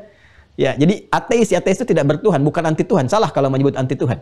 Ya, jadi secara logika sudah keliru. Kalau Anda mengatakan ateis anti Tuhan, itu secara logika sudah salah. Yang nggak bertuhan kan nggak mungkin anti. Namanya nggak bertuhan, bagaimana anti Tuhan? Jadi ada ateis, ada antiteis, itu beda. Ya. Nah, jadi kalau anti Tuhan itu kufur namanya. Kalau ateis itu tidak bertuhan, paham yang memahamkan keadaan dirinya untuk tidak bertuhan. Dan itu nggak bisa karena keluar dari fitrah. Karena itu jiwa akan terus mencari. Ya, dalam pencarian itu dia memosisikan Tuhan misalnya sebagai semesta, sebagai bagian dari gambaran konsepsi kehidupan. Unsur perubahan itu bingung sendiri nanti. Bingung tuh. Jadi kalau untuk menemukan kata Tuhan itu dikreasikannya kepada macam-macam. Jadi kebingungan sendiri. Ya, bingung sendiri. Biasanya kalau orang cenderung masuk ke situ, itu ciri dasarnya itu lebih memusatkan segala hal itu kepada aspek logika, kefikiran. Jadi semua ingin ditangkap tanpa menyadari bahwa ada keterbatasan di balik logika itu. Jadi akalnya baik, ya akal logikanya itu sehat cara melogikakan, tapi rohnya tidak terpenuhi. Ya karena tidak terpenuhi, ya itulah tidak sampai kepada pencarian yang hakiki gitu. Nah itu biasanya konsepsi dunianya merasakan kepuasan dalam berpikir, tapi tidak menyiapkan bekal untuk memisahkan diri dari dunia ini ketika terpisah dengan sesungguhnya. Bahasa singkatnya kalau meninggal itu, nah itu yang kesulitan yang repot saat menghadapi nilai-nilai spiritual. Karena meninggal kan rohnya yang keluar, bukan akalnya yang pergi, tapi rohnya yang keluar. Nah ketika roh keluar itu dia nggak siap karena nggak ada konsepsi untuk roh. Ini kita bicara iman sehat ya. Jadi ada akal sehat, ada iman sehat. Ya, di balik iman yang sehat ada akal yang kuat dan fisik yang ideal. Ya, jadi ini gambarannya. Masya Allah ya, dari Al-Baqarah sedikit bisa nyambung kemana-mana ini. Jadi inilah kembali ke sini, kama kutiba 'alal ladzina min qablikum. Saya ingin menegaskan gini, Muslim itu harus cerdas. Muslim itu harus kuat cara berpikirnya. Karena kita disebut Muslim itu patuh tunduk kepada Allah. Sedangkan Allah itu maha mengetahui, maha berilmu, maha segalanya. Kita belajar dari yang maha, harusnya punya keunggulan. Dan itu orang-orang Islam dulu itu, ya cerdasnya sudah nggak terukur. Cerdas ya cerdas, melampaui masanya gitu. Ya, di orang Islam tuh mesti pintar. Jadi kalau ada yang pintar, orang Islam mesti paling pintar. Kalau ada yang baik, orang Islam mesti paling baik. Karena semua ajarannya itu mengerucut pada puncak kebaikan. Di puncak kebaikan itu namanya takwa. Kita itu punya banyak narasi takwa. Harusnya kalau jadi Muslim, harus jadi yang paling baik. Ya, jadi kalau ada yang jujur, itu umat Islam itu harus paling jujur. Ya, jadi kalau ada orang ngaku Muslim korupsi, itu bermasalah gitu. Harus dibimbing jadi lebih baik. Ya, dibimbing lebih baik. Kita kan sedang menghindari celaan dan sebagainya. Ya, itu konsepsinya. Pokoknya kalau Masya Allah gitu, kalau kita benar-benar mempelajari dengan baik, indah. Tidak ada yang nggak indah dalam Islam tuh. Nggak ada yang nggak indah. Semuanya nyaman, baik, ya mulia. Nah ini yang kita gali di kesempatan pagi hari ini. Jadi kita sudah dapatkan satu ayatnya, insya Allah secara utuh. Ya ayyuhalladzina amanu sudah saya terangkan, kan? Hai semua orang yang beriman, maknanya sudah saya terangkan. Kutiba alaikumusiyam, diwajibkan bagi kalian menunaikan puasa. Sudah saya terangkan kenapa pakai kutiba, kenapa kemudian pakai asyam. Dan ala itu menunjukkan penekanan. Ya, jadi kalau sudah kutiba ala berarti sangat ditekankan. Ya, sangat ditekankan. Jadi sesuatu yang sangat melekat. Ya, sangat melekat. Tapi kalau dalam konsepsi pahala dan dosa itu nanti bisa beda. Ya, jadi kalau Anda misalnya mendapatkan narasi sesuatu yang salah pakai ala, itu artinya melekat. Ya, lawannya nanti yang positif itu pakai la. Ya, makanya di Al-Baqarah ayat 286 itu setiap kita beramal kan ada dua konsekuensi. Kalau soleh dapat pahala, kalau salah dapat dosa kan?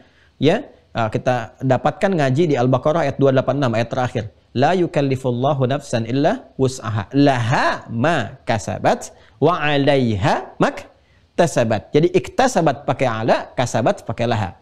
Ya, awas tuh jangan salah memahami. Kalau la itu positif. Laha kalau dia kasabat mengerjakan yang baik, gitu kan? Maka mendapatkan cepat dari Allah diberikan berupa pahala. Pahalanya cepat langsung dituliskan. Ya. Ya, wa 'alaiha maktasabat. Kalau dia berbuat buruk, ala maka akan lekat keburukan baginya sebelum dia taubat. Tapi indahnya begini, ini kalau ngaji bahasa tuh dalam sekali. Ya. Coba kasaba dengan iktasaba. Pendek mana bacaannya? Kasaba. Kasaba cuma 3 huruf, kaf sin ba. Ya kan? Kalau ke sifat amal tambah tak di ujungnya, kasabat menunjukkan banyak, ya kan? Atau kembalikan kepada nafas. Nafas itu kan muannas bajazi gitu, sifatnya menggunakan tak. Kemudian iktasaba itu berapa huruf? Bisa 5. Ya. Ada alif, kaf atau hamzah wasal, kaf, kemudian ta, sin, ba, tak lagi. Ya, ta maftuha, ta ta'nits. Iktasabat, kasabat, iktasabat. Kasaba, iktasabat. Itu dasarnya. Pendek mana? Kasaba. Ya, panjang mana? Iktasaba. Cepat mana mengucapkan? Kasaba. Kan? Iktasaba. Ya, panjang. Iktasaba, kasaba, cepat tuh. Ya. Nah, ketika menyebutkan kebaikan, itu diksi yang dipilihnya dengan cepat, dengan pendek. Kasaba, memberikan kesan secara makna. Ini dari ilmu bahasa ya. Memberikan kesan secara makna. Kalau ada peluang baik, cepat ambil, cepat kerjakan sebelum hilang kesempatannya. Jadi kebaikan itu harus cepat dilakukan. Ya, ada momen nih sekarang, duha misalnya kan, cepat lakukan. Kalau Anda tunda, kalau Anda bisa mengerjakan, cepat lakukan. Anda tunda bisa hilang. Malam nih tahajud, bangun misalnya kan, bangun jam 3 nih. Ada kemampuan, cepat kerjakan. Kalau Anda tunggu lagi, ntar sebentar deh. Duduk dulu lama, ditunggu sebentar, lihat jam. Begini-begini tiba-tiba adzan. Bisa terjadi. Ya. Anda punya kemampuan infak, ada peluang, cepat lakukan. Kalau tidak, hilang masanya, selesai. Ya, itu kasabah. Dan begitu Anda kerjakan, seketika diberikan pahalanya. Baru Anda berniat, seketika pahala turun. Makanya pakai lah. Tapi keburukan beda. Iktasabah. Kenapa kalimatnya panjang? Karena sesungguhnya ketika orang berbuat buruk, itu kecenderungan di hati itu mengkomplain itu, sehingga ada renungan. Ya, orang tuh ketika akan bertindak buruk nggak akan cepat tuh, dia banyak pikiran itu. Normalnya begitu. Di keadaan normal untuk kebaikan, jiwa mendorong cepat dilakukan, setan yang mencegah. Tapi kalau berbuat buruk, fitrah manusia sebetulnya ada kebimbangan untuk mengerjakan itu, sehingga ada tarik ulur. Makanya dua anak Adam itu ketika salah satu ingin mengeksekusi, ya fatawa'at lahu nafsu, tawa'a itu maju mundur. Ya, maju mundur. Cuman sayang karena ada setan di situ, maju mundur kena. Dia tadinya kan maju mundur aja, aduh, lakukan tidak. Tapi karena setan ada di situ, maju kena, mundur kena, itu repot. Ya, ini kemudian terjadi. Nah, ini yang mau saya katakan bahwa pada dasarnya semua diksi, kalimat-kalimat, ya bahkan huruf pun dalam Al-Quran itu punya makna. Jadi sudah kita dapati kama kutiba 'alal ladzina min qablikum, kan la'allakum tattaqun, sudah kita selesaikan.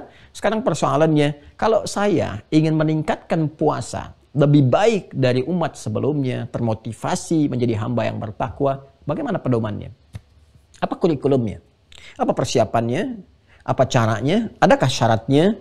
Adakah ketentuannya? Seperti apa aturannya? Nah, itu yang kita bahas di pertemuan berikutnya insya Allah. Alhamdulillah kita tuntas ya hari ini. Silakan dibaca buku yang telah saya sampaikan. Yang tadi itu seperti saya terangkan. 64 ya, sampai 68 itu batas terakhirnya. Dari halaman 64 ya, 64 yang tadi sampai halaman 68. Batas terakhirnya sudah kita terangkan yang materi ini. Insya Allah hari ini ada. Untuk teman-teman yang baru terhubung, insya Allah ada, kalau nggak salah 500 ya, 500 paket yang kita siapkan lagi, karena ada kecepatan-kecepatan untuk menyajikan itu. Nanti yang belum terhubung dan ingin bergabung dengan Kota Mira, ada tambahan sedikit. Ini yang sudah angkatan pertama, insya Allah sudah ada yang cukup baik untuk collect datanya, penyempurnaan keseluruhannya. Tinggal nanti sebentar lagi ya, ditunggu. Mudah-mudahan sepekan ke depan kurikulumnya udah siap untuk disampaikan, jadi kita bisa menyambung apa yang telah dilakukan. Dan dalam masa berjalan ini, nanti hari ini mungkin akan diupdate ini, ada 500 kemarin saya di info. Buku yang kemarin banyak ditanyakan, dan juga ada peluang untuk bisa masuk kembali ke Mira untuk dibuka angkatan yang kedua dengan izin Allah Subhanahu wa taala, sambil menunggu proses yang berlangsung selanjutnya. Sekira itu yang bisa disampaikan, dan izin untuk menyampaikan beberapa informasi hal yang penting. Insya Allah dimulai malam nanti akan ada serial untuk bedah 3 buku, bedah 3 buku. Mungkin malam nanti akan dimulai secara live. Ya, buku yang pertama yaitu yang Manusia Paripurna. Ya, Manusia Paripurna ini sebagai tambahan pembahasan kita untuk menguji seberapa jauh pengetahuan kita tentang diri kita sendiri. Siapa sebetulnya manusia itu, apa tujuannya berkehidupan, kemana dia akan kembali, bekal apa yang dibutuhkan dan sebagainya. Nah, itu yang akan kita kaji. Jadi 3 buku ini yang ada di e-book tuh ya. Jadi kalau Anda masuk ke Wah Corner ya. Wah Corner itu nanti ada paket e-book itu. Nah, itu bukunya akan kita kaji. Ya, sehingga Anda tahu apa yang ada dimaksudkan di buku itu selain tentunya Anda baca ya. Untuk yang di Mira nanti ada pendalaman-pendalaman juga dari materi-materi yang dimaksudkan dan terkurikulum insya Allah. Itu yang pertama ya. Yang kedua, teman-teman sekalian, alhamdulillah seperti saya sampaikan bahwa kita sudah akan berproses. Kemarin saya sudah rapat dan kita akan masuk kepada mulai untuk struktur pembangunan di pesantren. Jadi sudah mulai pengondisian lahan dan sebagainya. Di pekan ini kita akan berjalan. Mohon doanya bagi teman-teman, dan saya sudah dapatkan rincian dari semuanya. Semoga diridhoi oleh Allah Subhanahu wa Ta'ala, dan masih terbuka kesempatan untuk berwakaf. Nanti saya pas ke lokasi, pas mulai saya ke lokasi, saya tunjukkan spot-spotnya, nanti saya tunjukkan dan harapan-harapan capaiannya seperti apa, dan mudah-mudahan semuanya prosesnya diridhoi oleh Allah Subhanahu wa Ta'ala. Bagi yang ingin masih ikut, ya kesempatannya masih terbuka. Sama langsung ini semua dari rekeningnya, kemudian juga lahannya, semua aspeknya, alhamdulillah itu semuanya disatukan dalam satu nama yayasan dan sifatnya wakaf semua. Jadi di BSI, Bank Syariah Indonesia, nomor rekening 111, 3 kali 1-nya, 4444, 4 kali 4-nya, 142, 111, 4444, 142 atas nama Ma'had Islam Rafi'ah Akhir. Bukan Rafi'atul ya, Rafi'ah, karena saya lihat ada yang keliru tuh, Rafi'ah Akhir. Ya, itu kemudian kita akan berjalan bertahap. Setelah nanti jadi, ya kita informasikan, dan mungkin ta'lim pertamanya nanti teman-teman Mira akan ada di situ. Ya, insya Allah mungkin Anda juga akan hadir, nanti sajalah kalau sudah jadi kan. Allah alam, itu ke depan kan kita menyampaikan rencana. Mudah-mudahan baik, dan juga pendahuluan dari itu nanti kalau SD sudah selesai, kami juga akan undang, karena ada aula di SD itu. Ya, ada kajian-kajian terbatas, itu mungkin zonasi yang kita undang untuk pendalaman, dan bisa ada tatap muka pertama yang berlangsung secara offline dengan izin Allah Subhanahu wa Ta'ala. Terima kasih. Semoga Allah jaga kita semua, dan ingat ya, sudah masuk pertengahan bulan Rajab. Mudah-mudahan di pertengahan bulan ini kita diberikan kekuatan untuk beramal lebih baik daripada yang sebelumnya. Allahumma taqabbal minna innaka antas sami'ul alim wa tub 'alaina innaka antat tawwabur rahim. Allahumma rabbana atina fid dunya hasanah wa fil akhirati hasanah wa qina adzabannar. Allahumma ati anfusana taqwaha wa zakkiha anta khairu man zakkaha anta waliyuha wa maulaha. Allahumma rabbana awzi'na an nashkura ni'mataka allati an'amta 'alaina wa 'ala walidina wa an na'mala salihan tardah. Wa sallallahu ala sayyidina Muhammad wa ala alihi wa sahbihi ajma'in. Wa akhiru da'wana subhanakallahumma bihamdika nashhadu an la ilaha illa anta nastaghfiruka wa natubu ilaik. Walhamdulillahi rabbil alamin. Wassalamualaikum warahmatullahi wabarakatuh.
Alhamdulillahirrabbilalamin. Jazakumullahu khairan kasiran kepada guru kita semua, Ustadz Dr. Adi Hidayat LSMA. Mari kita bermohon kepada Allah Subhanahu wa Ta'ala dalam setiap doa kita, dalam setiap sujud kita. Semoga Allah senantiasa mengampuni dosa dan kesalahan beliau beserta keluarga, memberikan kesehatan dan juga umur yang panjang dalam ketaatan, juga memudahkan segala urusannya, baik urusan dunia maupun urusan akhiratnya. Amin. Dan tidak lupa kita bermohon kepada Allah Subhanahu wa Ta'ala, semoga apa yang disampaikan pada pertemuan subuh kali ini menjadi ilmu yang bermanfaat untuk kita semua, dan Allah mudahkan kita untuk bisa memahami juga mengamalkannya dalam kehidupan kita sehari-hari. Amin. Kembali kami ingin mengingatkan bagi teman-teman yang sudah terdaftar dan sudah memiliki perangkat belajar Mira Institute untuk bisa mengaktifkan akunnya. Caranya silahkan teman-teman rujuk kembali folder inbox pada email teman-teman sekalian untuk bisa menemukan username dan juga password yang sudah kami kirimkan.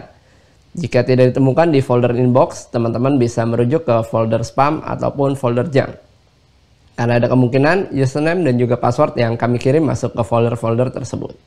Nah, setelah teman-teman menemukan, silahkan login di website resmi Mira Institute di mira.quantumakhir.com. Lalu tekan tombol login, silahkan gunakan username-nya berupa email dan juga password-nya berupa nomor telepon yang sudah teman-teman daftarkan sebelumnya atau yang sudah teman-teman dapatkan pada email teman-teman sekalian. Jika teman-teman belum menemukan, teman-teman bisa menghubungi admin Mira Institute di nomor yang sudah tertera pada layar teman-teman sekalian. Bagi teman-teman yang baru tergabung, kami himbau untuk bisa mengikuti materi dari awal pertemuan secara bertahap dari bab Muqaddimah Akidah ke episode 1, kedua, dan selanjutnya secara bertahap agar pemahaman teman-teman bisa lebih maksimal dan pertemuan satu dengan pertemuan lainnya pemahamannya bisa tersambung dan terkorelasi. Jangan lupa untuk bisa mengikuti ujian di setiap babnya agar teman-teman bisa melanjutkan ke bab berikutnya dan bisa mendapatkan kesempatan untuk ikut sesi Zoom bersama guru kita Ustadz Dr. Adi Hidayat LCMA. Jangan lupa untuk join di grup resminya Mira Institute yang ada di Facebook dan juga di Telegram. Silahkan sesuaikan namanya seperti yang sudah tertera pada layar teman-teman sekalian. Dan bagi teman-teman yang ingin berwakaf untuk pembangunan pesantren Mira Institute, teman-teman bisa menyalurkan melalui rekening Bank Syariah Indonesia dengan kode bank 451 dan nomor rekening 11144444142 atas nama Yayasan Mahat Islam Rafiah Akhyar seperti yang sudah tertera pada layar teman-teman sekalian. Dan bagi teman-teman yang ingin mengambil manfaat dari pembelajaran Mira Institute sambil menunggu pendaftaran kembali dibuka, teman-teman bisa mensubscribe YouTube channelnya Mira Institute. Ya. Sesuaikan logonya seperti yang ada pada layar teman-teman sekalian di bagian kiri atas. Dan bagi yang ingin mengetahui video-video terbaru dari Ustadz Adi Hidayat, teman-teman bisa mensubscribe YouTube channelnya Adi Hidayat Official. Jangan lupa untuk tekan tombol loncengnya agar setiap notifikasi terbaru bisa langsung masuk ke perangkat teman-teman sekalian. Dan seperti yang sudah disampaikan, bagi teman-teman yang ingin memiliki perangkat yang akan dikaji serial pada malam hari, insya Allah teman-teman bisa mendapatkan perangkatnya di aplikasi Waha Corner. Ya, silahkan teman-teman pilih paket e-book atau paket premium 6 buku yang sudah ada pada aplikasi Waha Corner. Baik, itu saja yang bisa kami sampaikan. Saya Fadil, mewakili tim Mira yang bertugas. Jika ada hal yang kurang berkenan, kami mohon maaf. Terima kasih atas perhatiannya. Assalamualaikum warahmatullahi wabarakatuh.